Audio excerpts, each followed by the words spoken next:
Okay, so the title of my talk is Quantum Entanglement and Superconductivity. And don't worry, I don't expect any of you to know what either of those words mean, but perhaps you have a little sense of it. This is a picture made by an artist at Scientific American of a superconductor.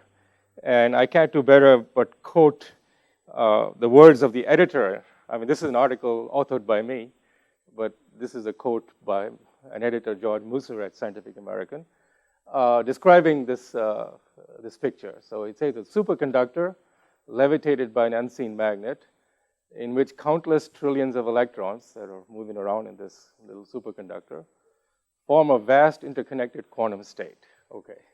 So those are very poetic words. I couldn't have come up with them. And my purpose here is to bring those words down to earth and try to get you some idea of why we think that's true and why this is a fascinating field of research to investigate such questions. Okay, so this little cube here is a piece of a material called YbCO, or yttrium barium copper oxide, and it has this rather complicated crystal structure, which I won't say very much about. Here are little pieces of YbCO. It's a little black ceramic, which you can make into single crystals or get little cylindrical pieces thereof. So now you take this innocent-looking material and you cool it in liquid nitrogen. So here's a little slab of YbCO that's been cooled. It was placed in that container there and cooled down to liquid nitrogen temperatures. And what you see here is a track of ordinary magnets producing a magnetic field. Now, I often actually have done this kind of demonstration myself, but I couldn't bring it all the way from Boston here.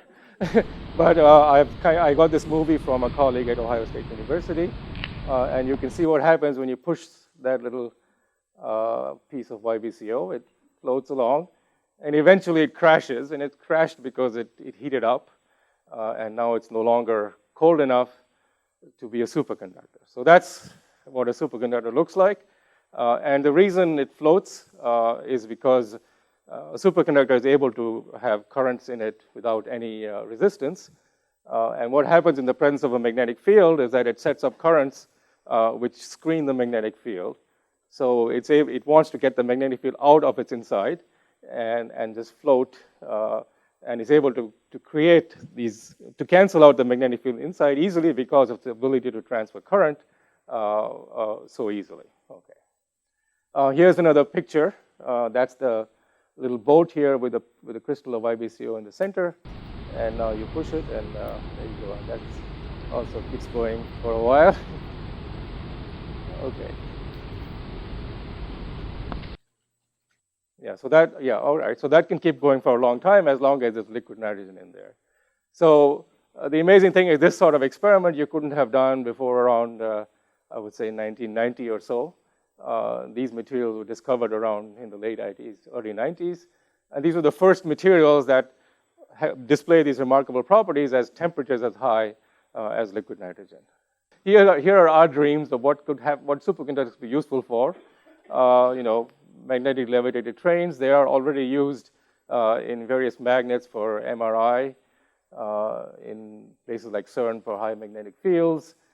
They're also currently used in a few cities to transmit power in high density, especially in this, under very big, densely populated cities, and so on. So this is a slide I got from a friend of mine of generally motivating research in superconductivity.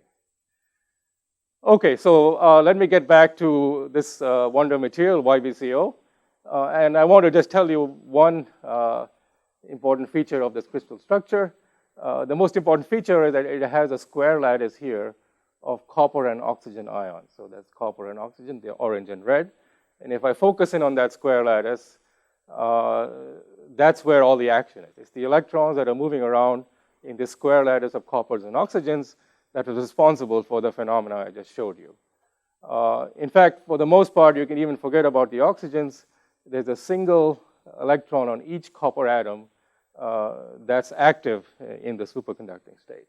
So what we want to do is what the rest of this chemical compound does for us is it allows us to vary the density of electrons on this square lattice of copper ions.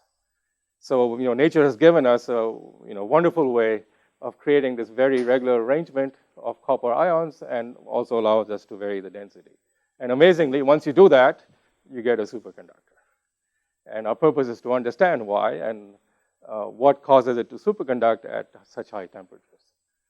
So here's an, some actual phase diagram, as we say in the field. On the horizontal axis, have the density of electrons, or in this case, holes on the copper sides. And on the vertical axis, I have temperature. And there's a lot of buzzwords here, so don't worry about them too much. I just want to emphasize, first of all, the superconductor, that's this blue dome. So this is how, it's in this region that you have superconductivity. And notice this happens below a critical temperature of around 100 Kelvin. Nitrogen boils at 77 Kelvin. So this material displays superconductivity at liquid nitrogen temperatures in this range of densities. There are also other phases here that I will say a few words about later on. There's an antiferromagnet, and I'll explain what that is. Don't get confused. And then finally, there's something in the middle, which I'm going to call a strange metal. And that's because that's the unimaginative name we've given to a metal we don't understand. So, okay, so it's strange. And one of the things we're starting to understand about it, though, that it's a region with what we call long-range quantum entanglement. So the main purpose of the next 25 minutes is for me to explain what those words mean, and clearly that long-range entanglement is crucial to its physical properties.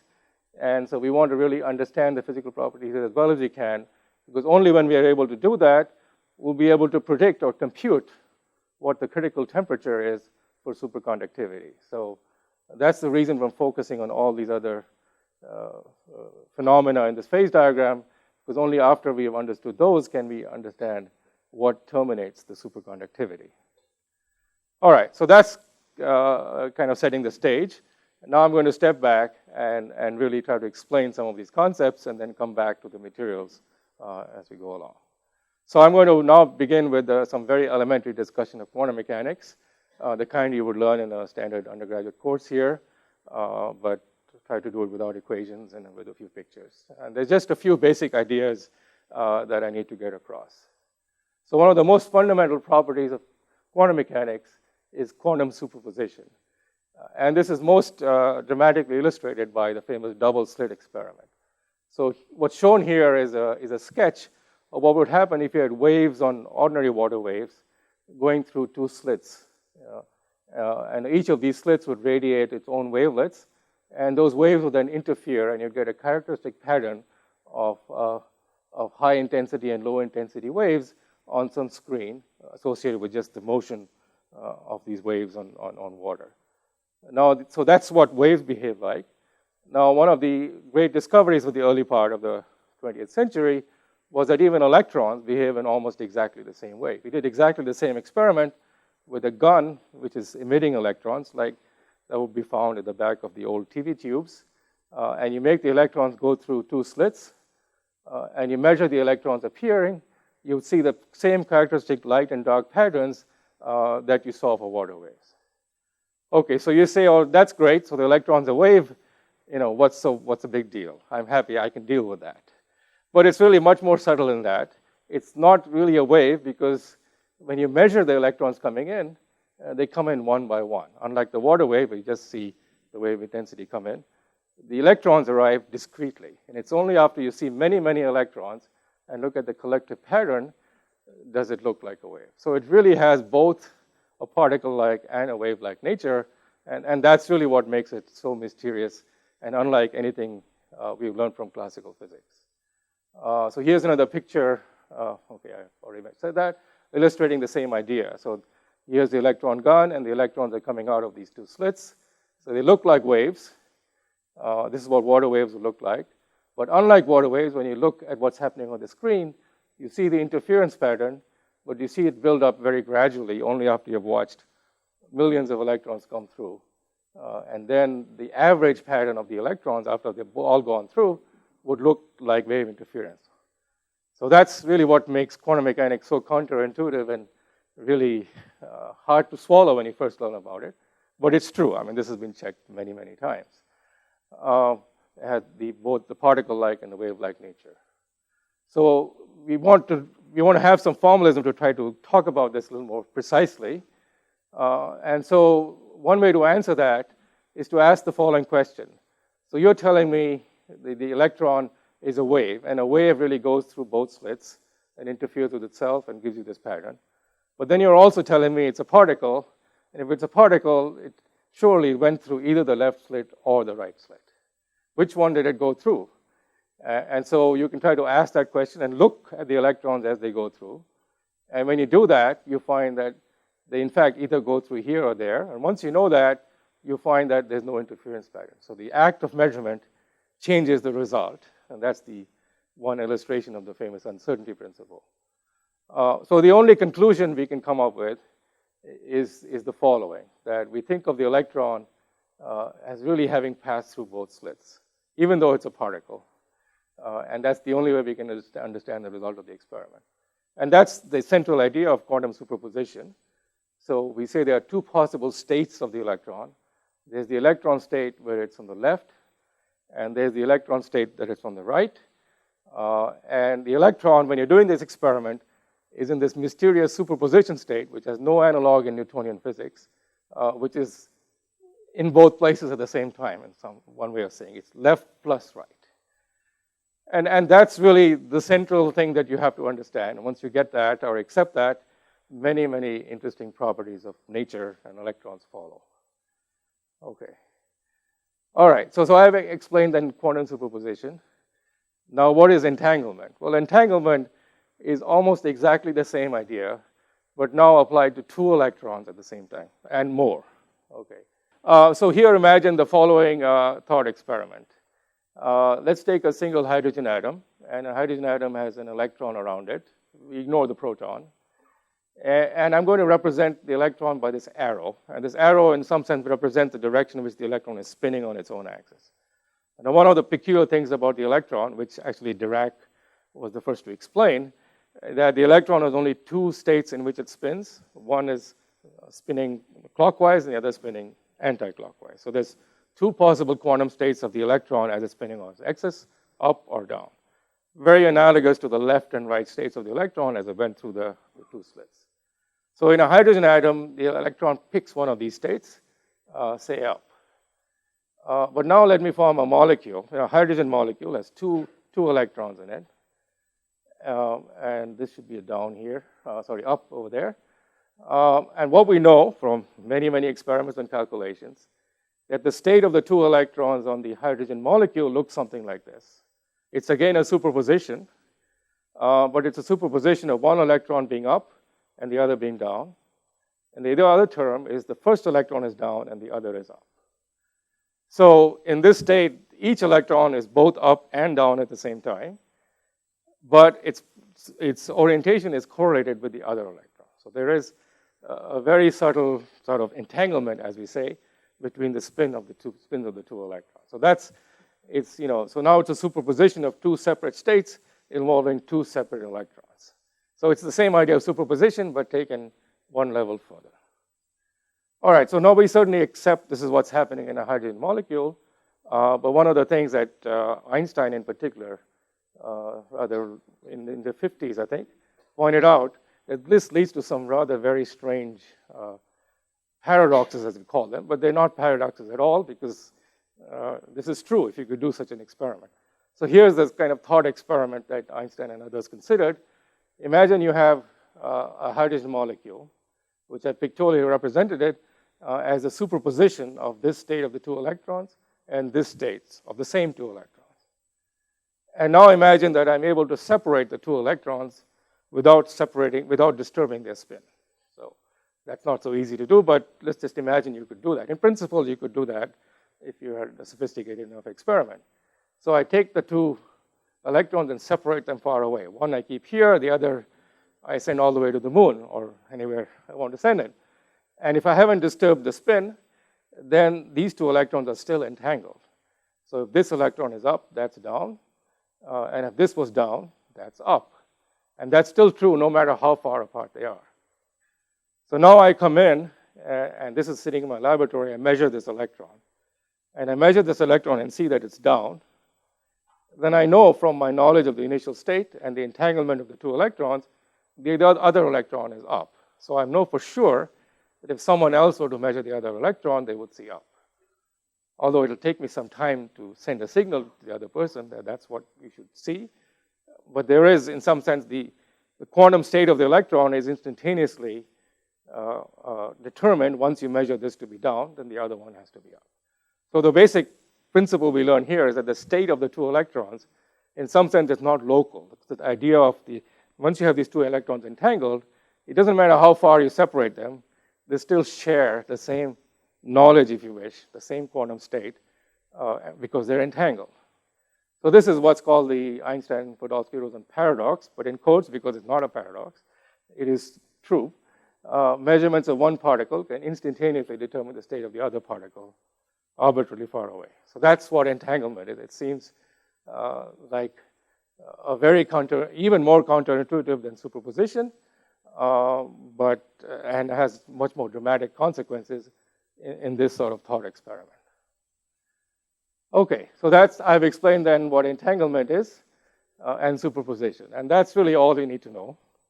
Okay, now I can go back to the superconductivity. All right, so these are the topics I'm going to talk about. Now I'm going to talk about long-range entanglement of electrons in crystals. Now the amazing thing is this sort of thought experiment of Einstein, where he very, very carefully separated electrons without disturbing the state, and so caused them to entangle over long scales. That kind of long-scale entanglement sometimes happens naturally, just from the interaction of the electrons at low enough temperatures in some crystals, and in particular, we believe in crystals like YBCO.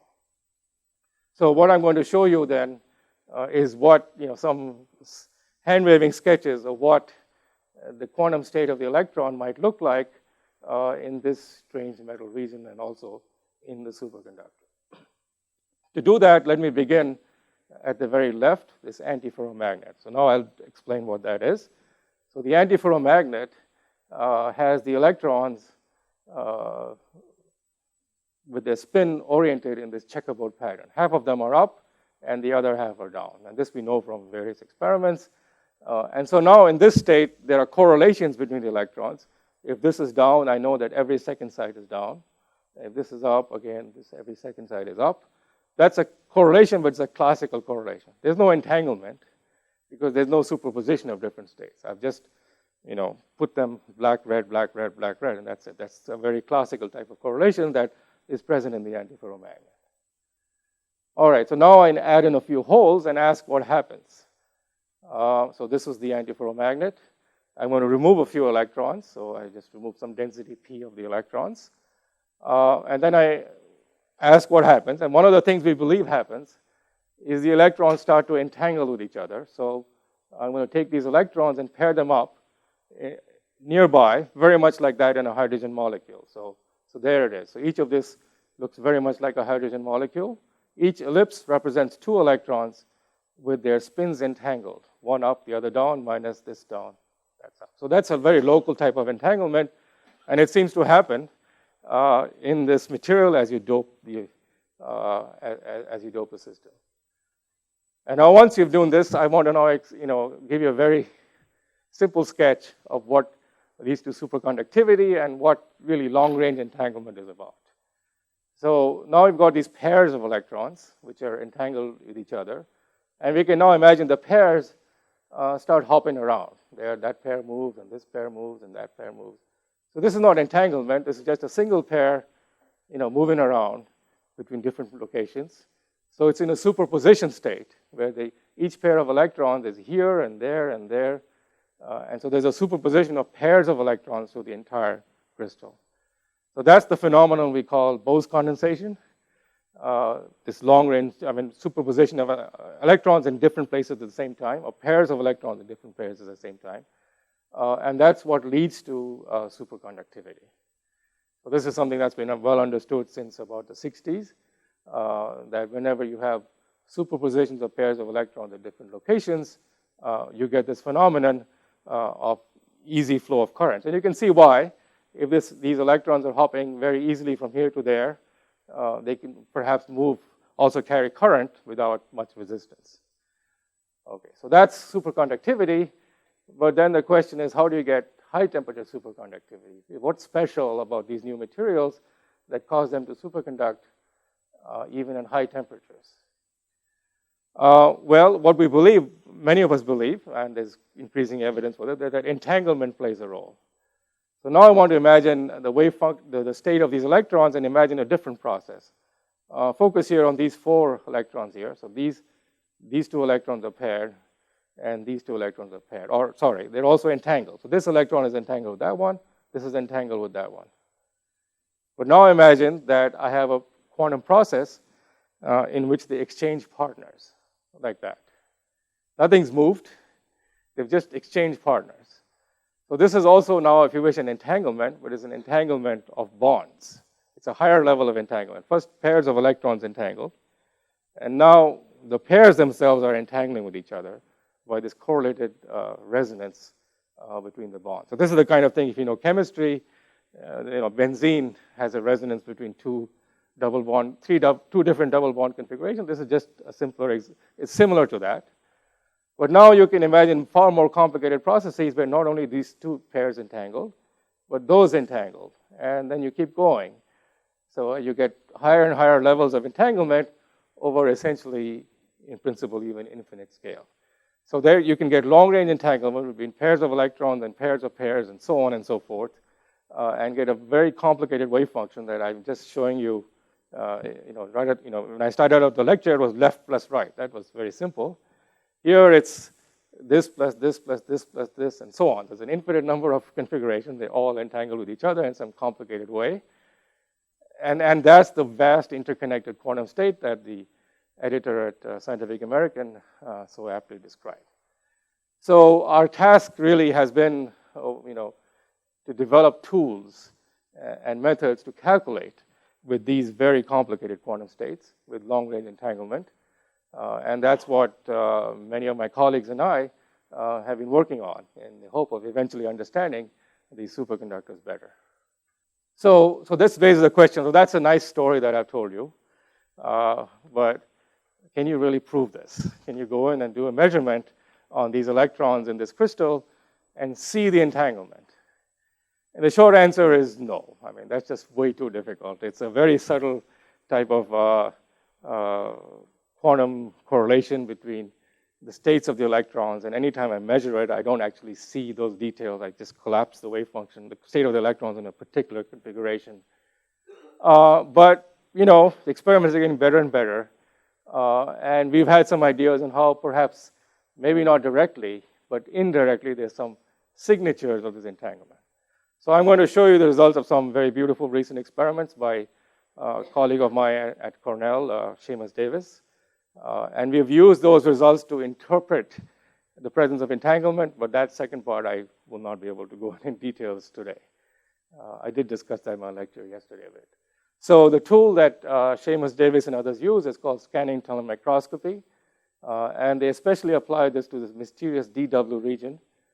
And really the only reason for looking at it is that it's a region where you get a very striking signal in this particular experiment that allows you to interpret what's going on nearby.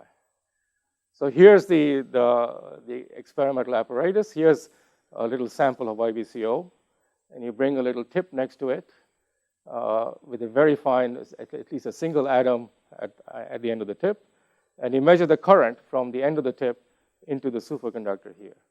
And you're able to move the tip at a very fine precision, at a single atom precision, and so you can really measure characteristics of the electrons on the atomic scale. Okay, so that's a sketch. Here's what it really looks like. This is the apparatus. This is mostly cooling liquids, and then all kinds of complicated stuff I wouldn't know what to do with, and the business end of it is right this tiny little thing here with the tip and a little crystal sitting in the center. And this whole thing takes a gigantic room, but it's all happening, in a little thing here in the center of it, less than a centimeter across. Okay, so Seamus goes in and scans this tip across the crystal. And then after many days of work, he came up with this picture. So this picture was produced about 5 years ago. It's my screensaver, so I've been staring at it and seeing things, maybe. And really, one of the challenges has been you get a picture like this of some feature of the electrons moving in this crystal with lots of very intricate patterns, but also a lot of noise. There are impurities. This little blob here is probably due to some extra features in the crystal that you don't want. There are these jagged lines that have to do with changes on the surface of the crystal and so on. So you have to get rid of all of those annoyances and really read off from this picture what the electrons are doing. And then that's the kind of, that's how I spend my time at my desk, trying to interpret a picture like this. So let me just take a tiny little piece of it and rotate it and blow it up. And this is the kind of pattern you see very clearly. And notice the scale here, that's the precision with which you're measuring by this tip, the nature of the electrons on this crystal, 4 × 10 to the minus 10. That's much, much shorter than the wavelength of light. There's no way your eyes could ever resolve anything at this scale. And these plus signs here are the copper atoms. So that's exactly where the copper atoms are. They form a beautiful square lattice. And you can identify them by various features of the signal. And then you also see lots of intricate patterns, let's say in the electron density between the copper atoms. And it seems rather random, but there's also, this long striation here, roughly about 4 lattice spacings apart, and these little bars in between. Anyway, so there's a very interesting signal processing pattern problem here of to interpret pictures like this. And after a lot of work, we've argued that it's okay, this is just a bunch of buzzwords that I'm not going to explain, that this picture is really a noisy version of this type of picture, where the blues and reds represent, if you wish, the location of the valence bonds. So the valence bonds of the electrons that I showed you earlier tend to localize themselves horizontally here, and vertically here, and horizontally here, and so on. Now this might not, this picture doesn't look anything like that. But in fact it does, and I admit it took us a long time to realize this. What I'm going to do now is take every blue bond and draw a black line across it. And now you can see this is there, and these are here, and so on. Okay, so after a lot of work like this, and actually more careful mathematical analysis, we understood what these intricate patterns are, and we were able to interpret this in terms of some knowledge of the entanglement structure of the electron. So that gives you a flavor of how, very, very indirectly, admittedly, we are learning more about the intricate dance of the electrons and how they entangle with each other in this crystal. All right, so that's what I already said. Okay, so what I've done in this map of my talk, I told you about what quantum superposition and entanglement are, and I've told you a little bit about how long-range entanglement can arise on its own in the right conditions, in the right crystals, and how you could even go in and, by careful experiments, learn something about it.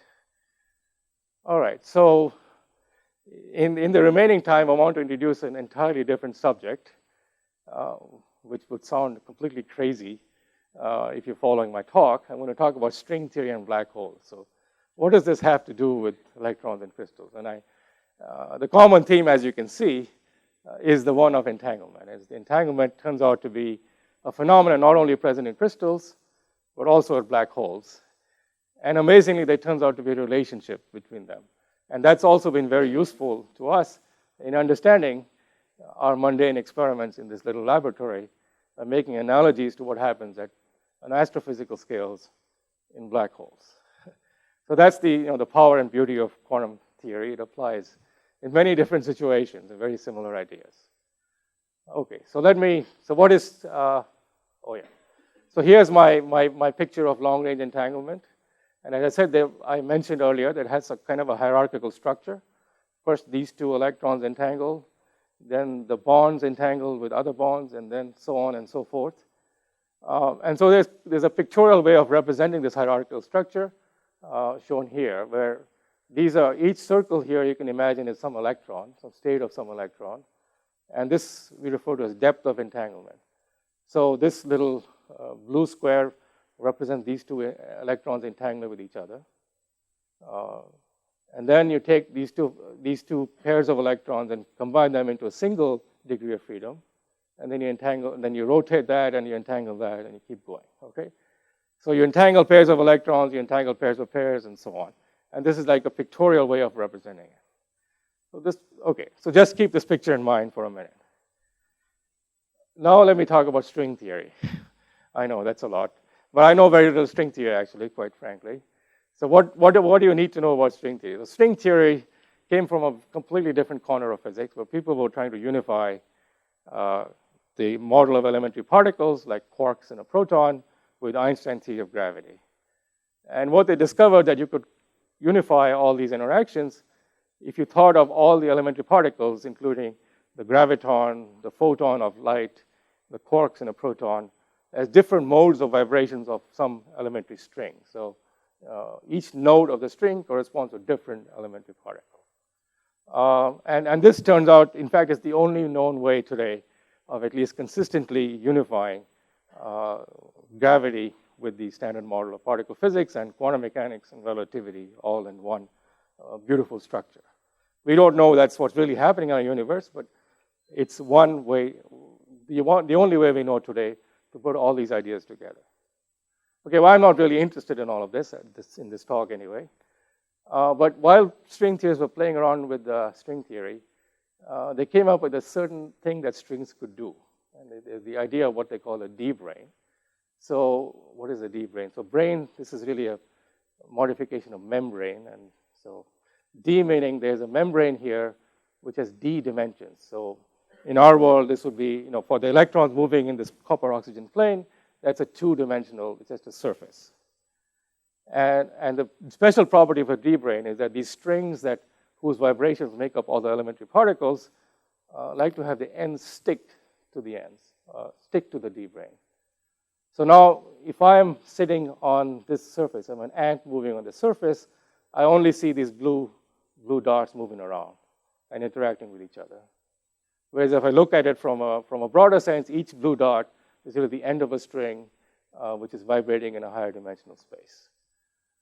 Okay, so this is a particular type of solution of string theory where you have a surface in which strings can end.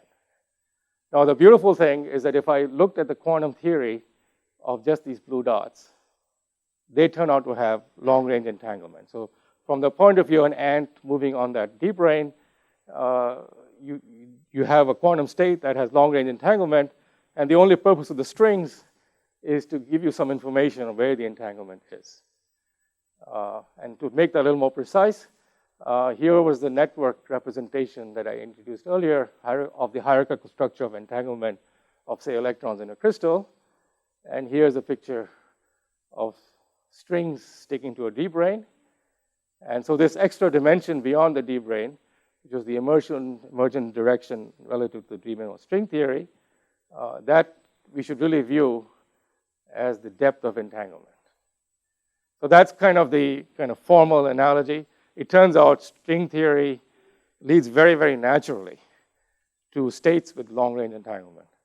And since we understand so little about states with long-range entanglement, we're happy to have any theory that can describe them. That's really the way I felt when I learned about this. And so now we have at least one playground in which I can work with states with long-range entanglement and then see what happens. And then maybe that'll teach me something about what's happening of electrons in this superconducting crystal. Okay, so that's what I just said. There's a connection between states of matter with long-range quantum entanglement in D dimensions and string theory and, in fact, also Einstein general relativity in one higher dimension. All right. So then finally, the question naturally is, I've introduced a lot of topics. I talked about long-range entanglement in the strange metal. I've talked about long-range entanglement in string theory. Is there a deeper connection? Can you actually map one to the other in some way that allows you to compute something useful for the experiments on the superconductor. So that's pretty much a work in progress. Many people around the world are working on this idea. And I'm just going to introduce a very basic link that's also been very powerful. And that's the last concept I'm going to introduce, and that of black holes. Okay, so I'm really covering a very wide range of ideas, but hopefully you're all with me. All right, so what are black holes? Well, black holes are very, very heavy stars. They're so heavy that light can't escape from them, and it's so dense. So matter here might emit light, but the light will eventually get attracted back to the black hole because of the gravitational pull of the black hole is so large. And from Einstein's theory of relativity, there's something called the horizon radius, which is the point of no return. If you wish, once you go past the horizon, you're never going to come out. Even light can't come out. And this is the basic formula. If you have a star of mass m, g is Newton's constant, c is the velocity of light, then that's the horizon radius. No, for our sun, this is a very, very tiny radius, so we don't have to worry about a sun turning into a black hole. But if you had a sufficiently dense star, the horizon radius can become appreciable. All right.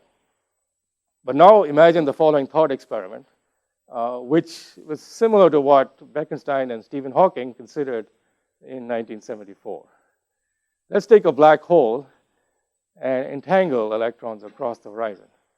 Okay, so here's my pair of electrons that I started my lecture with. And I asked you to separate the electrons where one electron's here and the other one's, say, on the moon. But let's go all the way. Let's take the electron and put one inside a black hole and the other outside a black hole. They're still entangled. If you do it carefully enough, you haven't lost the entanglement.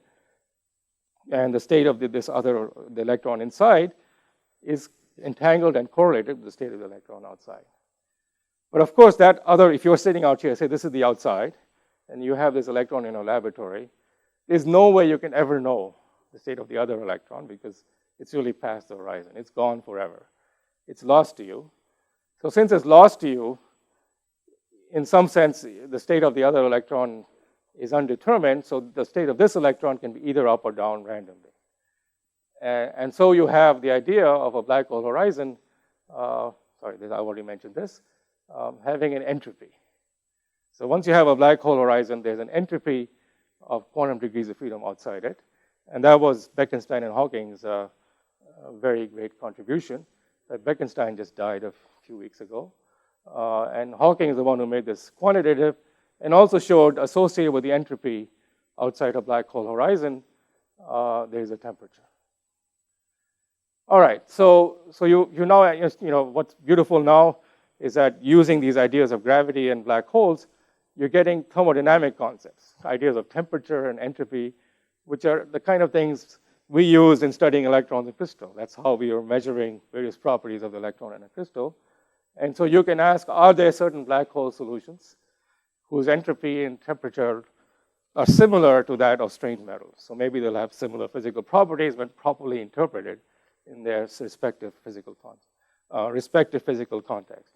And the answer turns out to be yes, there are some simple examples where that's indeed true. And it's that idea that a lot of us are using these days to really make progress in understanding the physical properties of quantum matter, of electrons in crystals with long-range entanglement. So that's so I started out with introducing what's quantum superposition entanglement. And amazingly, there are deep connections of these concepts appearing in the properties of this mundane-looking superconductor, and also to the properties of black holes. And it's that triangle of connections that's allowing us to make progress in understanding more about quantum mechanics at large scales. Thank you.